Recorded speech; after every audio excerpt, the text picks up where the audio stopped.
பிரித்தானியாவின் கன்சர்வேட்டிவ் கட்சியின் பாராளுமன்ற உறுப்பினர் நர்ஜ் தேவா விமானம் 1 மணித்தியாலங்கள் தாமதித்த காரணத்தினால் குண்டு தாக்குதலில் இருந்து தப்பித்துள்ளார். இந்த குண்டு தாக்குதல்களில் உயிரிழந்த அனைவரினதும் உறவினர்களுக்கு ஆழ்ந்த இரங்கல்களை தெரிவிப்பதாகவும் பாதிக்கப்பட்டவர்களுக்காக பிரார்த்தனை செய்வதாகவும் தேவா தெரிவித்துள்ளார். இந்த கொடிய தாக்குதல்களை ஏற்றுக்கொள்ள முடியாது எனவும் இது மனிதாபிமானமற்ற ஈனச்செயல் எனவும் அவர் குறிப்பிட்டுள்ளார்.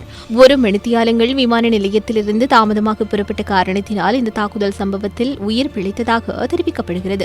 இந்த குண்டு தாக்குதல் சம்பவம் இடம்பெற்று முடிந்த பின்னரே தாம் ஹோட்டலுக்கு சென்றிருந்ததாக நர்ஜ் தேவா குறிப்பிட்டுள்ளார். இந்த குண்டு தாக்குதல் சம்பவத்தில் 5 பிரித்தானியர்கள் கொல்லப்பட்டுள்ளதாக அதிகாரப்பூர்வ தகவல்கள் தெரிவிக்கின்றன.